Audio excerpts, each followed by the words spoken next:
નમસ્કાર વિદ્યાર્થી મિત્રો, આયનીકરણ એન્થાલ્પીને સમજ્યા પછી હવે આપણે ઇલેક્ટ્રોન પ્રાપ્તિ એન્થાલ્પીને સમજવાનો પ્રયત્ન કરીએ. ઇલેક્ટ્રોન પ્રાપ્તિ એન્થાલ્પી, જેને delta EGH electron gain enthalpy, અને એના આધારે તેમને ડેલ્ટા EGH આ સંજ્ઞા આપી છે. ઇલેક્ટ્રોન પ્રાપ્તિ એન્થાલ્પીની વ્યાખ્યા જોઈએ. વાયુરૂપ તટસ્થ પરમાણુમાં એક ઇલેક્ટ્રોન દાખલ થઈ ઋણ આયન બને ત્યારે થતા એન્થાલ્પી ફેરફારને ઇલેક્ટ્રોન પ્રાપ્તિ એન્થાલ્પી કહે છે. આયનીકરણ એન્થાલ્પીમાં વાયુરૂપ તટસ્થ પરમાણુમાંથી એક ઇલેક્ટ્રોન દૂર થઈ ધન આયન બને તે માટે જરૂરી ઉર્જા, એટલે ત્યાં આપણે ઉર્જાને આપવી પડે છે. અહીંયા વાયુરૂપ તટસ્થ પરમાણુમાં એક ઇલેક્ટ્રોન દાખલ થઈ ઋણાયન બને, દાખલ થશે એટલે ઋણાયન બનવાનું છે, ત્યારે થતા એન્થાલ્પી ફેરફારને, અથવા એવું કહેશે કે ત્યારે ઉત્સર્જિત થતી અથવા મુક્ત થતી જે ઉર્જા છે તે ઉર્જાને તમારે ઇલેક્ટ્રોન પ્રાપ્તિ એન્થાલ્પી દ્વારા તમે દર્શાવી શકો છો, અથવા એને ઇલેક્ટ્રોન પ્રાપ્તિ એન્થાલ્પી કહી શકાય. સામાન્ય રીતે ઇલેક્ટ્રોન ગ્રહણ કરવાની પ્રક્રિયા ઉષ્માક્ષેપક હોય છે. હવે કેમ ઉષ્માક્ષેપક? તો આપણને ખબર છે કે ઇલેક્ટ્રોન કેન્દ્ર પ્રત્યે આકર્ષિત હોય. પરમાણુની બહાર ઇલેક્ટ્રોન હશે તો એની ઉર્જાને શૂન્ય સ્વીકારી છે, પરંતુ જેવો પરમાણુમાં ઇલેક્ટ્રોન દાખલ થયો એટલે ઇલેક્ટ્રોન કેન્દ્ર પ્રત્યે આકર્ષણ અનુભવશે. કેન્દ્ર પ્રત્યેનું આકર્ષણ તેની પોતાની ઉર્જામાં ઘટાડો દર્શાવે, અને ઉર્જામાં ઘટાડો થાય એટલે સ્વાભાવિક રીતે આપણે બોરની અભિધારણાઓમાં જોઈ ગયા છે કે જેટલું પ્રબળ આકર્ષણ ઇલેક્ટ્રોનનું કેન્દ્ર પ્રત્યે થશે એટલી વધારે એની ઉર્જા જે છે એ ઘટશે, અને એ ઘટાડો જે ઉર્જામાં થયો એ તમારી ઉત્સર્જિત સ્વરૂપે એ દૂર થશે. એટલે ટૂંકમાં એમાંથી જેટલી ઉર્જા વધારે ઉત્સર્જિત થાય તેટલું એનું આકર્ષણ પ્રબળ થાય. હવે ઉર્જાનું ઉત્સર્જન થવું એટલે ઉષ્માક્ષેપક ઘટના થઈ, એટલે એ આધારે અહીં કહ્યું છે કે ઇલેક્ટ્રોન ગ્રહણ કરવાની પ્રક્રિયા ઉષ્માક્ષેપક હોય છે.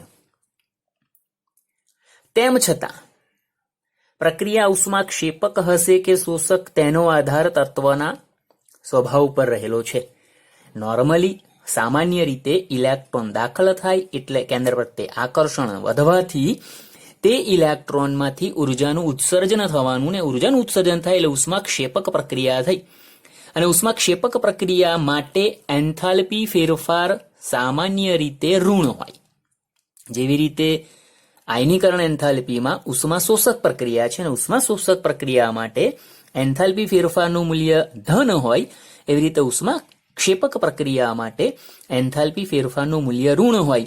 અને એટલા માટે અહીંયા તમારો જે શબ્દ આવશે એમાં ઋણ એન્થાલ્પી આવો શબ્દ આવશે. હવે આપણે આ વાત જોઈએ કે ભાઈ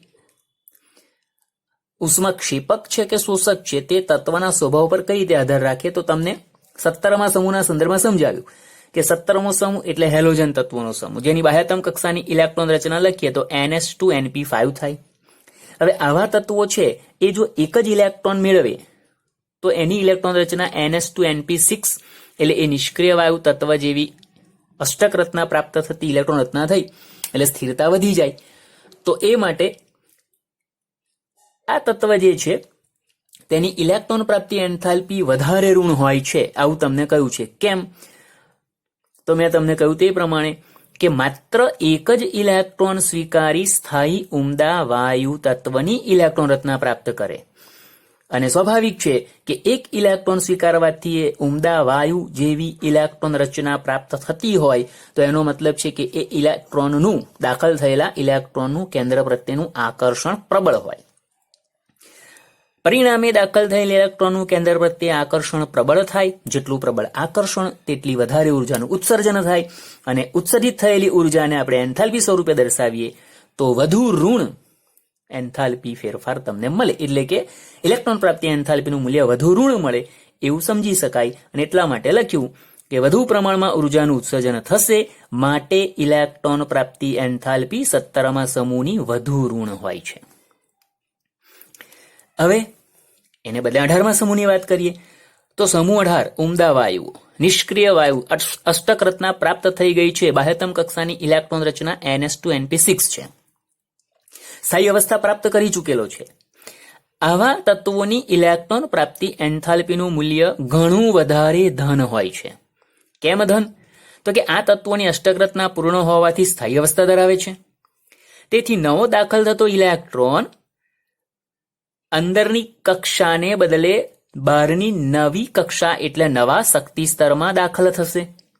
અને આવો જે ઇલેક્ટ્રોન છે એ દાખલ થવાથી સ્થાયી અવસ્થામાંથી એ અસ્થાયી રચના પ્રાપ્ત કરશે. અને સ્વાભાવિક છે કે રચના અસ્થાયી થતી હોય તો એ પ્રમાણેની ઇલેક્ટ્રોન રચના ઉમદા વાયુ તત્વો છે એ સ્વીકારે નહીં અથવા શક્ય બને નહીં.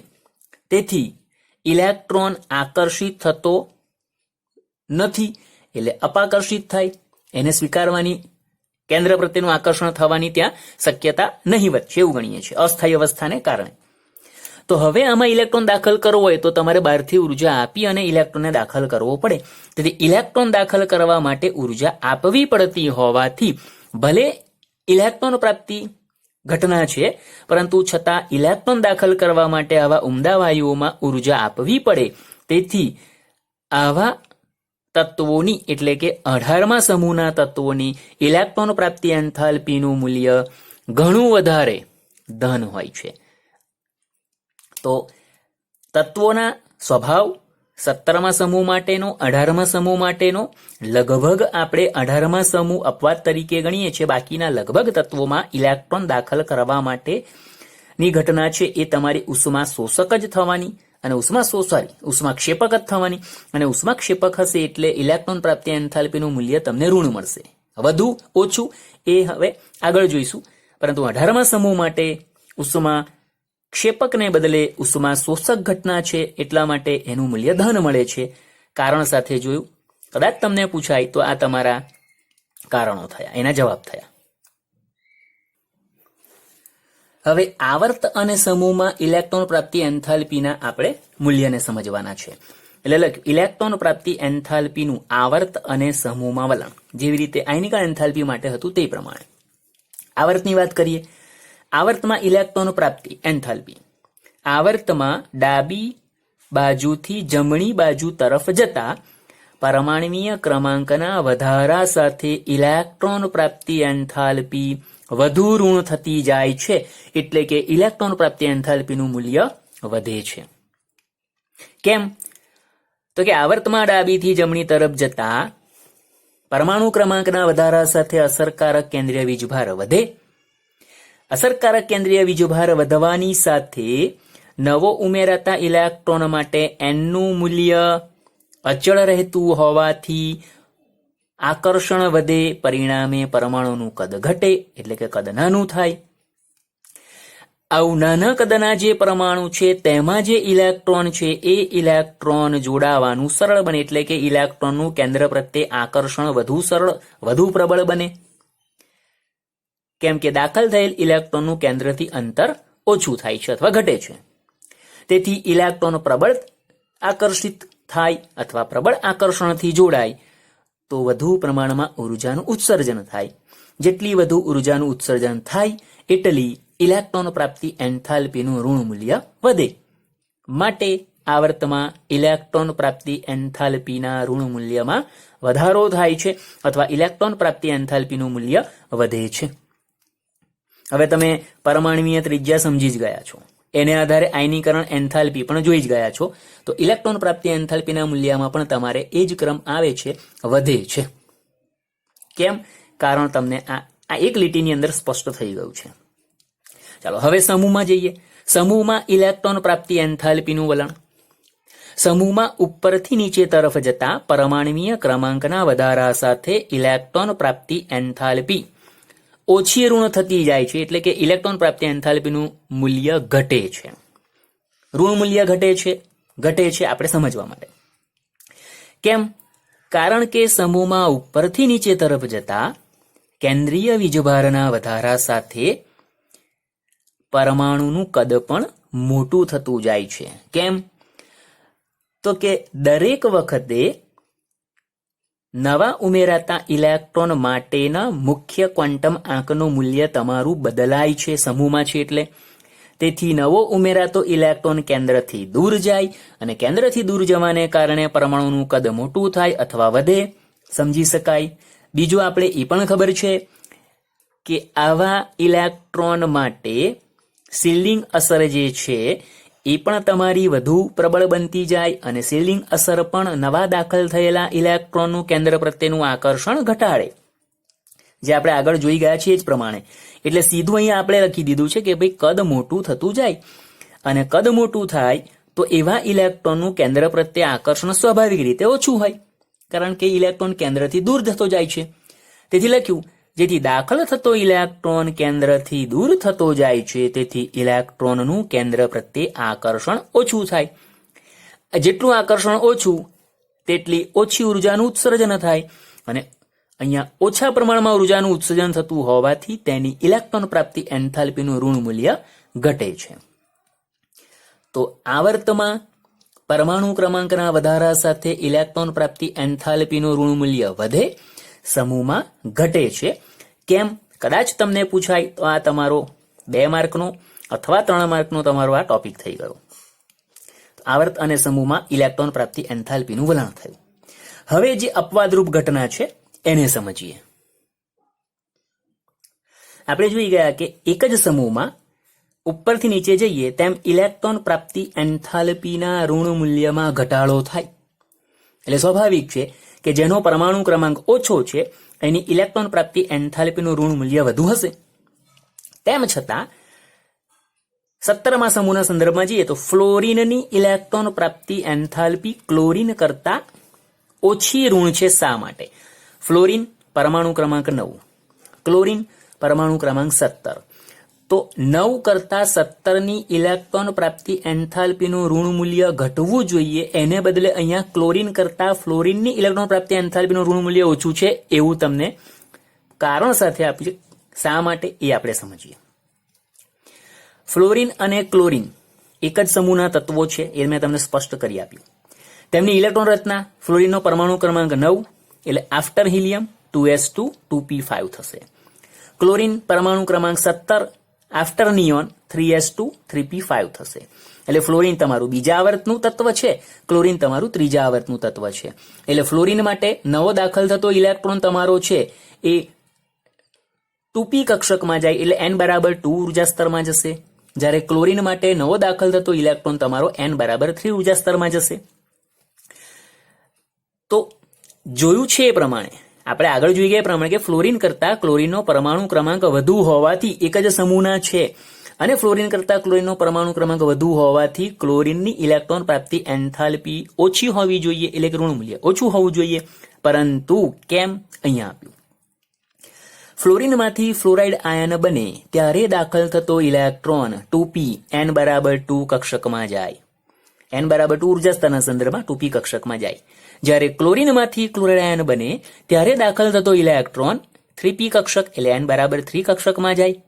હવે 2p કક્ષક 3p ની સાપેક્ષમાં કેન્દ્રથી નજીક છે, કારણ કે p કક્ષકમાં પહેલી 2p જ આવે, તો કેન્દ્રથી વધુ નજીક છે અને કેન્દ્રથી વધુ નજીક હોવાને કારણે એમાં પહેલેથી જે 5 ઇલેક્ટ્રોન હાજર છે, 2p માં 5 ઇલેક્ટ્રોન, તેનું કેન્દ્ર પ્રત્યેનું આકર્ષણ પ્રબળ છે. એમાં તમે બહારથી નવો 6થો ઇલેક્ટ્રોન દાખલ કરો છો. કેન્દ્રથી નજીક હોવાને કારણે નવા દાખલ થયેલા ઇલેક્ટ્રોનનું હાજર રહેલા ઇલેક્ટ્રોન પ્રત્યે અપાકર્ષણ વધે છે. એટલે તમને અહીંયા કહ્યું 2p કક્ષક કેન્દ્રથી નજીક હોવાથી તેમાં અગાઉથી હાજર રહેલા ઇલેક્ટ્રોન, હવે એમાં સામાન્ય રીતે ઇલેક્ટ્રોન તમારો 2pz માં જવાનો, 2pz માં એક ઇલેક્ટ્રોન છે અને બીજો દાખલ કરો એટલે 2pz2 થશે. તો અહીંયા અગાઉથી હાજર રહેલ ઇલેક્ટ્રોન સાથે દાખલ થયેલ ઇલેક્ટ્રોન સાથે વિશેષ અપાકર્ષણ થાય છે. એટલે ઇલેક્ટ્રોન વચ્ચે અપાકર્ષણ વધે છે અને ઇલેક્ટ્રોન વચ્ચે અપાકર્ષણ વધવાથી નવા દાખલ થયેલા ઇલેક્ટ્રોનનું કેન્દ્ર પ્રત્યે આકર્ષણ ઘટવાનું છે અને આકર્ષણ ઓછું તો ઉત્સર્જિત થતી ઉર્જા ઓછી. જ્યારે ક્લોરીનમાંથી ક્લોરાઇડ આયન બને ત્યારે દાખલ થતો ઇલેક્ટ્રોન 3p કક્ષકમાં જાય. હવે 3p કક્ષક 2p ની સાપેક્ષમાં કેન્દ્રથી દૂર છે એટલે 2p કરતા 3p ની ઉર્જા વધુ એટલે ઊંચા શક્તિ સ્તરમાં આવેલી છે, તેથી કેન્દ્રથી દૂર છે. પરિણામે તેમાં જ્યારે નવો ઇલેક્ટ્રોન દાખલ થાય તો તેમાં ઇલેક્ટ્રોન વચ્ચે અપાકર્ષણ 2p ની સાપેક્ષમાં ઓછું છે, ઘટે છે, કારણ કે તમારું ઉર્જા સ્તર વધુ છે, કેન્દ્રથી અંતર વધુ છે, એટલે આકર્ષણ સાપેક્ષમાં 2p ની સરખામણીમાં ઓછું. અને એમાં નવો દાખલ થયેલો ઇલેક્ટ્રોન છે તો એમાં પણ ઇલેક્ટ્રોન વચ્ચેનું અપાકર્ષણ ઓછું થવાનું. તો અપાકર્ષણ ઓછું થાય છે એનો મતલબ આકર્ષણ વધે છે, અને આકર્ષણ વધે તો ઉત્સેજ થતી ઉર્જાનું મૂલ્ય વધે. માટે ફ્લોરિનમાં દાખલ થયેલ ઇલેક્ટ્રોનનું કેન્દ્ર પ્રત્યે આકર્ષણ ક્લોરીનની સરખામણીમાં ઓછું હોવાથી ફ્લોરિનની ઇલેક્ટ્રોન પ્રાપ્તિ એન્થાલ્પીનું મૂલ્ય ઓછું છે. તો સીધું તમને જે આપણે અગત્યનું કારણ છે તમારું અહીંયા જાય કે ફ્લોરિનમાંથી ફ્લોરાઇડ બને ત્યારે ફ્લોરિનમાં 2p કક્ષકમાં ઇલેક્ટ્રોન દાખલ થાય, ક્લોરીનમાં 3p માં જાય. 2p કેન્દ્રથી નજીક છે તેથી તેમાં નવા દાખલ થયેલા ઇલેક્ટ્રોનનું અપાકર્ષણ વધે છે.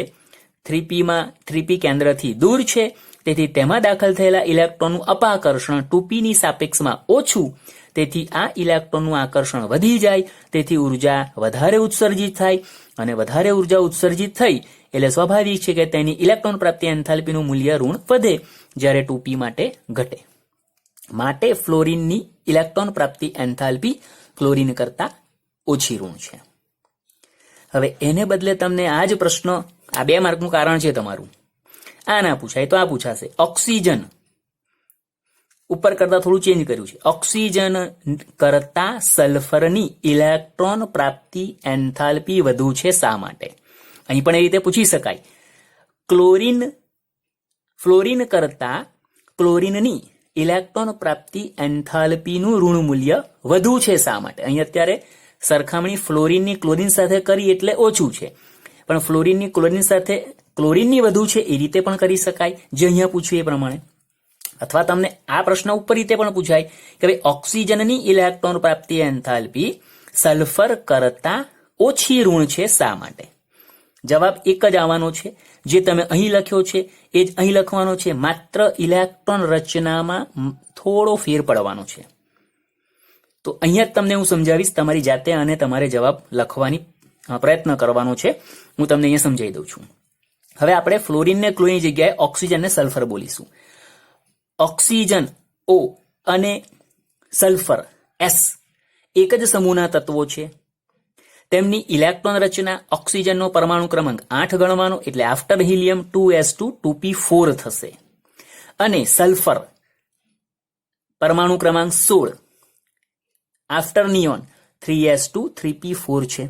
આ બંનેની રચના થઈ ગઈ. આમ ઓક્સિજન કરતા સલ્ફરનો પરમાણુ ક્રમાંક વધુ હોવાથી સલ્ફરની ઇલેક્ટ્રોન પ્રાપ્તિ એન્થાલ્પી ઓછી હોવી જોઈએ. પરંતુ ઓક્સિજનમાંથી O- આયન એક ઇલેક્ટ્રોનના સંદર્ભમાં વાત કરીએ છીએ બને ત્યારે દાખલ થતો ઇલેક્ટ્રોન 2p કક્ષકમાં જાય છે, જ્યારે સલ્ફરમાં દાખલ થતો ઇલેક્ટ્રોન 3p કક્ષકમાં જાય છે. 2p કક્ષક કેન્દ્રથી નજીક છે, તેથી તેમાં અગાઉથી હાજર રહેલા ઇલેક્ટ્રોન સાથે દાખલ થયેલા ઇલેક્ટ્રોન વિશે અથવા ઇલેક્ટ્રોન સાથે વિશેષ અપાકર્ષણ થાય છે. જ્યારે 3p કક્ષક ઊંચા શક્તિ સ્તરમાં આવેલી હોવાથી કેન્દ્રથી દૂર છે, પરિણામે તેમાં ઇલેક્ટ્રોન વચ્ચે અપાકર્ષણ ઓછું છે.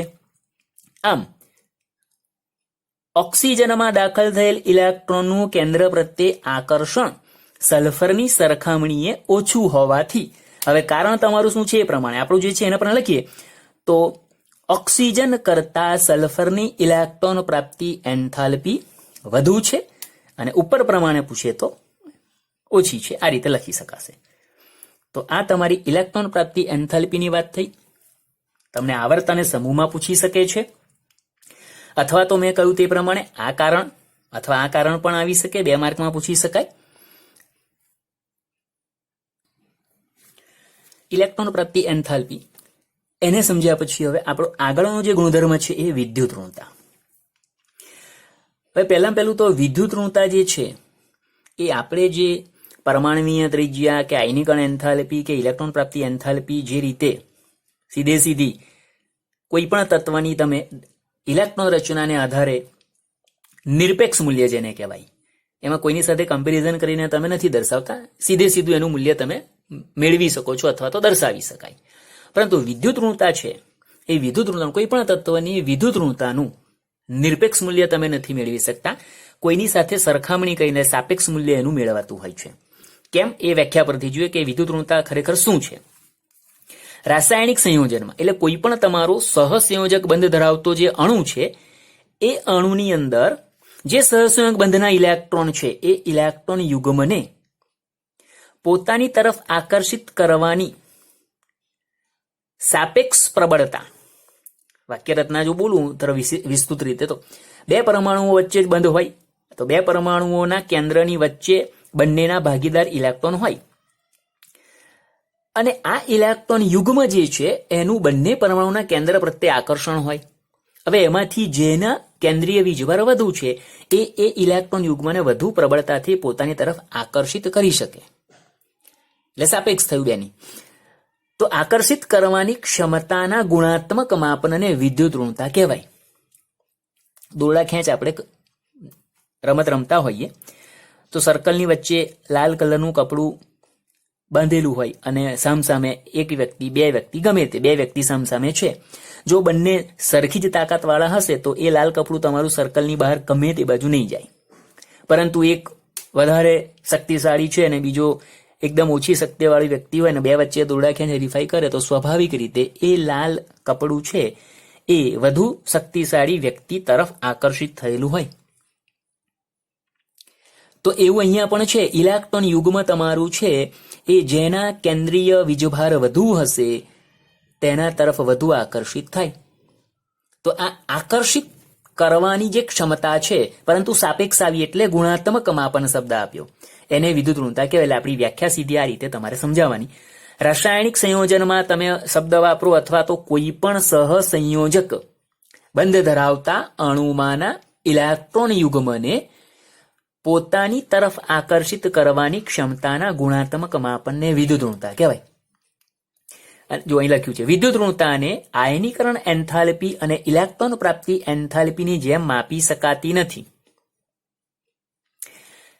તેનું માપન કરવા માટે પાઉલિંગ માપક્રમ, મુલિકન જાફે માપક્રમ કે ઓલરેડ રોચોવ માપક્રમ જેવા માપક્રમ વિકસાવેલા છે અને એમાં પાઉલિંગ માપક્રમ છે એ વ્યાપક રીતે વપરાયેલ છે.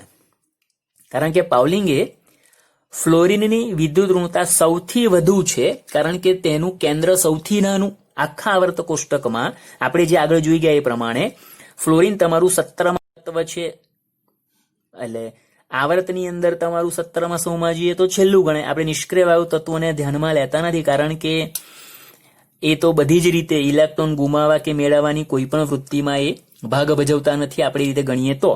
એટલે ફ્લોરિનનું કદ સૌથી નાનું અને કેન્દ્રીય વીજભાર સૌથી અસરકારક કેન્દ્રીય વીજભાર સૌથી વધુ હોવાથી તેની ઇલેક્ટ્રોન આકર્ષવાની ક્ષમતા, પરંતુ કયા ભાગીદારીમાં રહેલા ઇલેક્ટ્રોન યુગ્મને આકર્ષવાની ક્ષમતા વધુ પ્રબળ છે અને એ આધારે એણે તેનું મૂલ્ય 4 સૂચવ્યું હતું.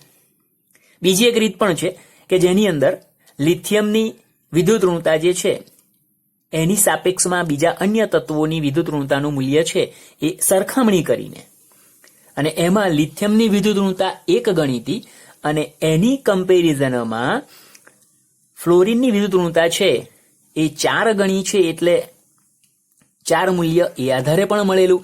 અને એટલા માટે જ પાઉલિંગ જે માપક્રમ છે એ વ્યાપક રીતે ઉપયોગમાં આવ્યો, કારણ કે એ રીતે સાચું પડ્યું. એટલા માટે આ તમારી જાણકારી માટે છે, બુકમાં ઉલ્લેખ નથી આનો.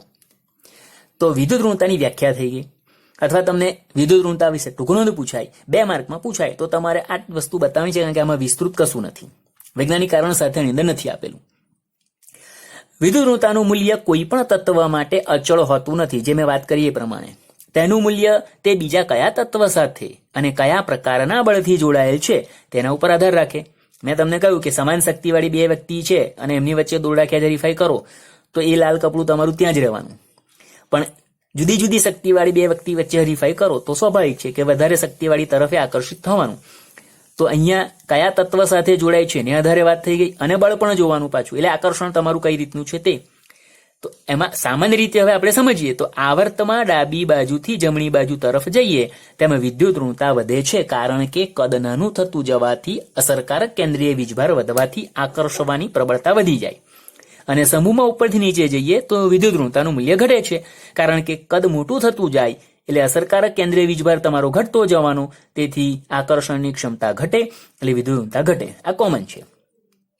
આપણે હવે હેતુલક્ષી પ્રકારનો પ્રશ્ન પૂછાય અથવા તો તમને સંબંધ પૂછાય કે ભાઈ વિદ્યુત ઋણતાનો ઇલેક્ટ્રોન પ્રાપ્તિ સાથે, આયનીકરણ એન્થાલ્પી સાથે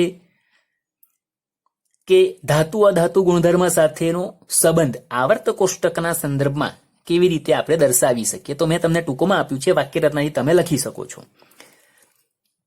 પણ સામાન્ય રીતે તમને જો માત્ર વિદ્યુત ઋણતા ટૂંકનોંધ 2 માર્કમાં પૂછાય છે તો આટલી વસ્તુ તમારા માટે પૂરતી છે.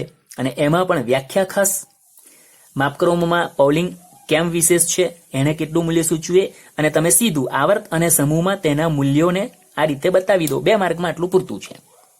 પરંતુ તમારે હવે આપણે વિદ્યુત ઋણતાનો જે બીજા ગુણધર્મો છે એ બીજા ગુણધર્મો સાથેનો સંબંધ કયા પ્રકારનો છે એને સમજીએ.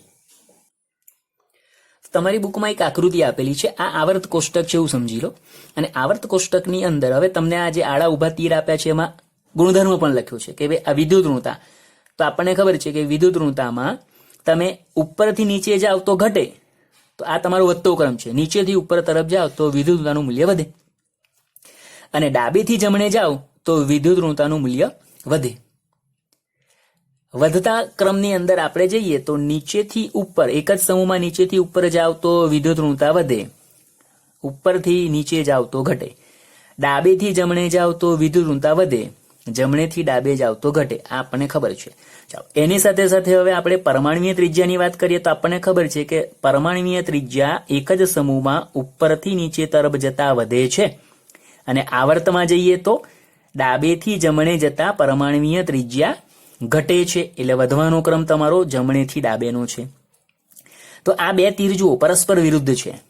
એટલે એનો મતલબ એવો થયો કે વિદ્યુત ઋણતાને પરમાણ્વીય ત્રિજ્યા સાથે વ્યસ્ત સંબંધ છે. જ્યાં વિદ્યુત ઋણતા વધે ત્યાં પરમાણ્વીય ત્રિજ્યા ઘટે છે. તો વિદ્યુત ઋણતાનો પરમાણ્વીય ત્રિજ્યા સાથેનો તમારો સંબંધ વ્યસ્ત પ્રમાણમાં છે. વિદ્યુત ઋણતા વધે તો પરમાણ્વીય ત્રિજ્યા ઘટે. હવે તમને ગમે તે જગ્યાએ પૂછાય તમે લખી શકો, અને એ વસ્તુ મેં તમને કઈ પણ દીધી. ચાલો બીજું, આયનીકરણ એન્થાલ્પી સાથેની વાત કરીએ તો આયનીકરણ એન્થાલ્પીનું મૂલ્ય જુઓ. પરમાણ્વીય ક્રમાંકના વધારા સાથે આવર્તમાં આયનીકરણ એન્થાલ્પીનું મૂલ્ય વધે છે. વિદ્યુત ઋણતાનું મૂલ્ય પણ વધે જ છે. સમૂહમાં જઈએ, ઉપરથી નીચે જતા વિદ્યુત ઋણતા ઘટે, એટલે નીચેથી ઉપર જતા વિદ્યુત ઋણતા વધે. તો આયનીકરણ એન્થાલ્પી પણ જુઓ, નીચેથી ઉપર જતા વધે, ઉપરથી નીચે જતા ઘટે છે. તો બંનેના તીર તમારા સરખા થાય, વિદ્યુત ઋણતા અને આયનીકરણ એન્થાલ્પી. જો વિદ્યુત ઋણતા વધે તો આયનીકરણ એન્થાલ્પી પણ વધે. એટલે એનો મતલબ સમપ્રમાણમાં છે, તો વિદ્યુત ઋણતા અને આયનીકરણ એન્થાલ્પી વચ્ચેનો સંબંધ તમારો સમ આવશે. ત્રીજી વાત કરીએ ઇલેક્ટ્રોન પ્રાપ્તિ એન્થાલ્પી. તો ઇલેક્ટ્રોન પ્રાપ્તિ એન્થાલ્પી પણ તમારી આયનીકરણ એન્થાલ્પીના જેવું જ છે. આયનીકરણ એન્થાલ્પી ડાબેથી જમણે એક જ આવર્તમાં વધે, તેમ ઇલેક્ટ્રોન પ્રાપ્તિ એન્થાલ્પી પણ એક જ આવર્તમાં ડાબેથી જમણે જતા વધે છે. તો વિદ્યુત ઋણતા પણ વધે છે. તો વિદ્યુત ઋણતા વધે તો ઇલેક્ટ્રોન પ્રાપ્તિ એન્થાલ્પી પણ વધે જ છે. આવર્તમાં પણ એવું અને સમૂહમાં પણ એવું. તો એનો પણ તમારો સમપ્રમાણમાં સંબંધ થશે. હવે રહી વાત ધાત્વીય અને અધાત્વીય ગુણધર્મની. આપણે જોઈ ગયા છીએ પણ કે આવર્ત કોષ્ટકમાં સામાન્ય રીતે ડાબી બાજુના તત્વો છે એ ધાતુપણાનો ગુણધર્મ દર્શાવે, જમણી બાજુના તત્વો છે એ અધાતુપણાનો ગુણધર્મ દર્શાવે. એક જ સમૂહમાં ઉપરથી નીચે તરફ જઈએ તેમ ધાતુપણાનો ગુણધર્મ વધે. આ પણ જોઈ ગયા. તો એ પ્રમાણે અહીંયા નીચેના તત્વો છે એ ધાતુપણાનો ગુણધર્મ વધુ દર્શાવતા હશે, જ્યારે આ બાજુ ઉપરના તત્વો અધાતુપણાનો ગુણધર્મ વધુ દર્શાવતા હશે એટલે અધાત્વીય ગુણધર્મ તમારો છે એ આવર્ત કોષ્ટકમાં તમારો નીચેથી ઉપર તરફ જતા, હવે આમ ગણો કે આમ ગણો, નીચેથી ઉપર તરફ જાઓ તેમ અધાત્વીય ગુણધર્મ વધે અને ઉપરથી નીચે તરફ જાઓ તેમ ધાત્વીય ગુણધર્મ વધે. આ સમૂહની વાત થઈ. આવર્તમાં ડાબેથી જમણે જાઓ તેમ અધાત્વીય ગુણધર્મ વધે અને જમણેથી ડાબે જાઓ તેમ ધાત્વીય ગુણધર્મ વધે. તો અહીંયા જુઓ, આપણે ઉપરથી નીચે જઈએ તેમ ધાતુપણાનો ગુણધર્મ વધે છે, વિદ્યુત ઋણતાનું મૂલ્ય ઘટે છે. અધાતુપણાના સંદર્ભમાં વાત કરીએ તો ઉપરથી નીચે તરફ જઈએ તેમ અધાતુપણાનો ગુણધર્મ ઘટે છે, તો વિદ્યુતનું મૂલ્ય પણ ઘટે જ છે. કારણ કે નીચેથી ઉપર વિદ્યુત ઋણતા વધે તેમ નીચેથી ઉપર જાઓ તેમ અધાતુ ગુણધર્મ વધે છે. તો વિદ્યુત ઋણતા અને અધાતુપણા સાથેનો સંબંધ તમારો સમપ્રમાણમાં છે. વિદ્યુત ઋણતા જ્યાં વધે છે ત્યાં અધાતુપણાનો ગુણધર્મ પણ વધે છે. પરંતુ ધાતુપણાના સંદર્ભમાં જઈએ તો ઉપરથી નીચે ધાતુપણાનો ગુણધર્મ વધે, અહીંયા એ ઘટે છે. તો ધાતુપણા સાથેનો સંબંધ વ્યસ્ત આવશે અને એટલા માટે અહીંયા જુઓ, વિદ્યુત ઋણતા અધાત્વીય ગુણધર્મ સાથે સમપ્રમાણમાં સંબંધ ધરાવશે. વિદ્યુત ઋણતાનું મૂલ્ય વધે, અધાત્વીય ગુણધર્મ પણ વધે. આવર્ત સમૂહ બંને માટે કોમન. જ્યારે ધાતુપણાના ગુણધર્મમાં વિદ્યુત ઋણતાનું મૂલ્ય જો વધતું હોય તો ધાતુપણાનું ગુણધર્મ ઘટે છે, એટલા માટે વ્યસ્ત સંબંધ આપ્યો. આ મેં તમને ટૂંકમાં સમજાયું છે. તમને આના પરથી આવર્ત અને સમૂહમાં સંબંધ સમજાવતા આવડવો જોઈએ. ધારો કે તમને પૂછ્યું વિદ્યુત ઋણતાનો ધાતુ અધાતુપણાના ગુણધર્મ સાથેનો આવર્ત કોષ્ટકમાં સંબંધ અથવા વલણ સમજાવો, તો તમારે લખવું પડે કે ભાઈ આવર્ત કોષ્ટકમાં એક જ સમૂહમાં ઉપરથી નીચે તરફ જતા વિદ્યુત ઋણતાનું મૂલ્ય ઘટે છે, પરંતુ આવર્ત કોષ્ટકમાં ઉપરથી નીચે તરફ જતા ધાતુપણાનો ગુણધર્મ વધે છે. તો કહી શકાય કે વિદ્યુત ઋણતાને ધાતુપણા સાથે વ્યસ્ત સંબંધ છે. જ્યારે એક જ આવર્તમાં ડાબેથી જમણે જતા અધાતુપણાનો ગુણધર્મ વધે છે અને વિદ્યુતતાનું મૂલ્ય પણ વધે છે. તેથી કહી શકાય કે વિદ્યુત ઋણતાને અધાત્વીય ગુણધર્મ સાથે સમપ્રમાણમાં સંબંધ છે. હવે આ જ વસ્તુ 4 વાક્ય, 2 વાક્યને બદલે 4 વાક્યમાં લખાય. નીચેથી ઉપર, ઉપરથી નીચે, ડાબેથી જમણે, જમણેથી ડાબે. અથવા ધાતુપણા અધાતુપણાને ઉપરથી નીચેના સંદર્ભમાં પણ લખી શકાય. તમને પ્રશ્ન કેવો પૂછ્યો છે એ આધારે છે, પણ તમને આ આવડશે તો તમે આના પરથી મેં તમને બધી રીતે સમજાવી દીધું એ તમે લખી શકવાના. તો આ વાત થઈ વિદ્યુત ઋણતાની. અને વિદ્યુત ઋણતા સાથે આપણા અગત્યના જે ગુણધર્મો છે, હવે એક ગુણધર્મ રહ્યો સંયોજકતા. બાકીના લગભગ આપણા અહીંયા પૂર્ણ થયા. આયનીકરણ એન્થાલ્પી, ઇલેક્ટ્રોન પ્રાપ્તિ એન્થાલ્પી, વિદ્યુત ઋણતા અને સૌથી પહેલો હજુ તો જે ગુણધર્મ હતો એ પરમાણુવીય ત્રિજ્યા અને આયનિક ત્રિજ્યા. આ તમારા લગભગ તમને ટૂંકનોંધ સ્વરૂપે તો આવવાના છે. મેં તમને કંઈ પણ દીધું કેટલા માર્કમાં શું લખવાનું તે. એની સાથે સાથે તમને હેતુલક્ષી પ્રકારના પ્રશ્નો પણ આવશે. કેવા આવશે એ પણ આપણે ચર્ચા કરીશું. તો વિદ્યુત ઋણતા સાથે આપણો અહીંયા વિભાગ પૂરો થાય છે.